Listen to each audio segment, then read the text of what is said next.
Diario de Joan Gallardo, 23 de mayo de 2024. Querido diario, hace poco escribí en mi newsletter sobre el mejor consejo que me dieron nunca mis padres. Que por cierto puedes suscribirte gratuitamente en el link que pondré en la descripción y llevarte además un ebook muy especial. Bueno, vuelvo al hilo.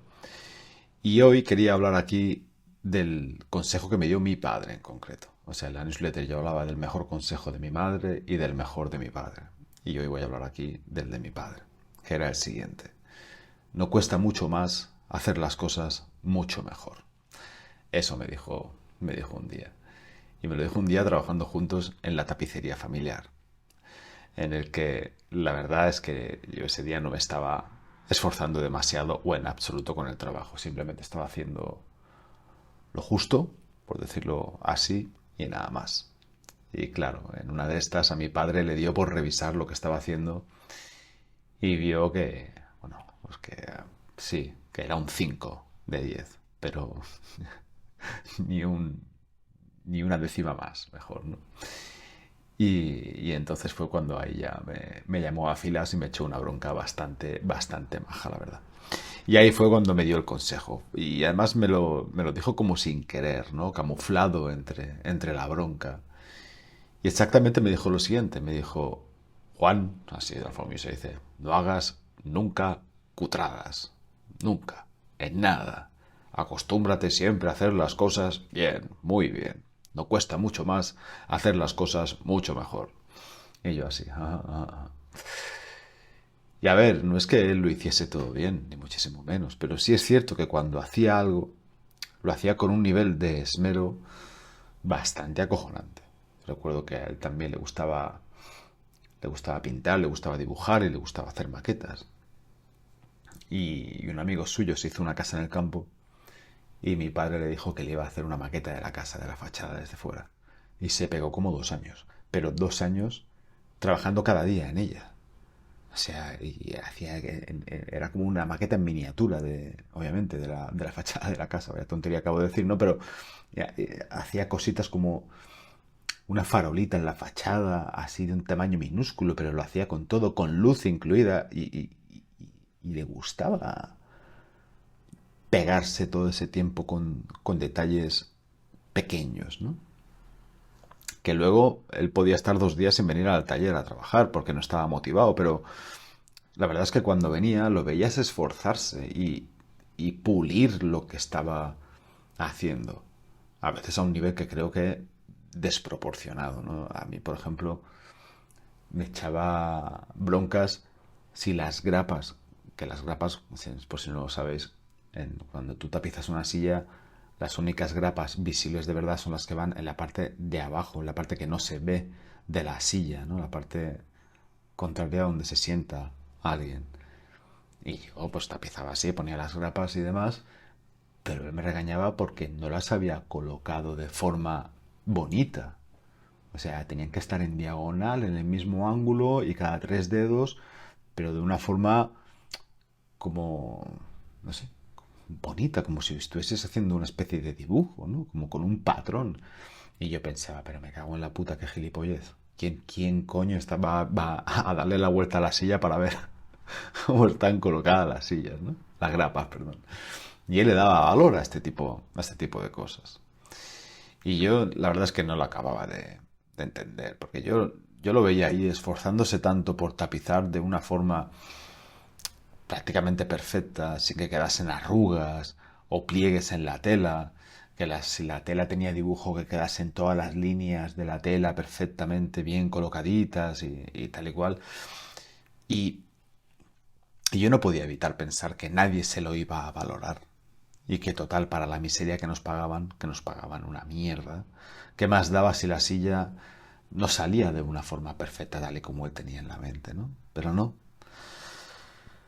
él no podía soportar ver las cosas mal hechas o a medio hacer. Siempre decía que era incluso peor las cosas a medio hacer, ¿no? Porque dejaban a las claras que la persona que las estaba haciendo tenía potencial. Que si eras tonto y hacías las cosas mal, pues mira, paciencia, ¿no? Pero si eres listo y haces las cosas a medio hacer o medio bien, pues es que no tienes perdón de Dios, ¿no?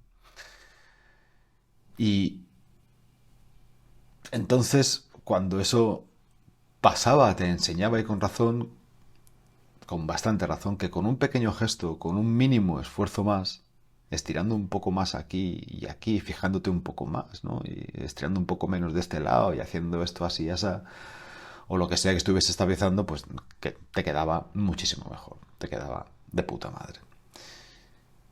Yo una vez le dije, pero si nadie hace estas cosas, o sea, en Manacor hay más tapiceros, yo he visto sus tapizados y nadie hace ese tipo de trabajo, o sea, nadie llega a ese nivel, ¿no? Hay faena que sacar adelante y él me contestó, justamente por eso lo tienes que hacer tú, porque nadie más lo está haciendo, tío. Y la cuestión es que ahí sí me caló, ahí sí que me habría a asumir ese consejo. Y creo además que de una forma adecuada, ¿no?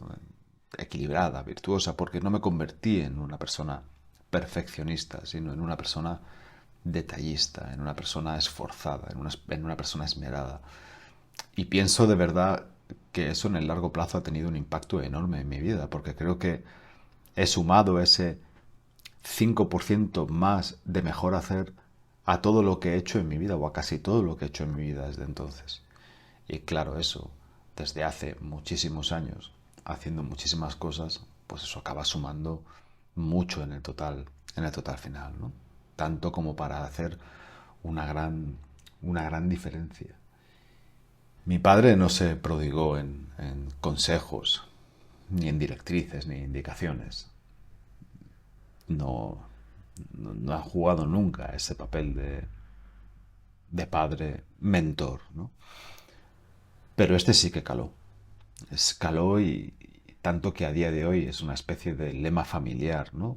En casa con los niños. Y siempre decimos aquello de, los Gallardo no hacemos cutradas, ¿no? Y siempre nos estamos exhortando los unos a los otros a hacer las cosas muy bien, todo lo bien que se puede, todo lo bien que buenamente se puede, a buscar ese 5%, no ese 5% más, sino ese 5% mejor, a explorar y a contemplar cuál es el margen que tenemos para hacer las cosas e intentar explotar ese margen para que no nos quede nunca dentro la sensación de, hostias, lo podría haber hecho mejor, me podría haber esforzado más. Siempre les digo a los niños que esa es una frase que no tiene que existir jamás en su cabeza.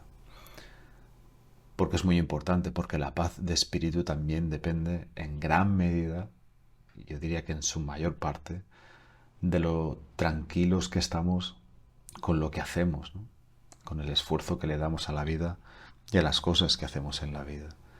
O sea, porque cuando uno hace todo lo que puede, esa persona de verdad descansa, ¿no? Esa persona de verdad puede descansar y hacerlo sin sentir culpabilidad alguna.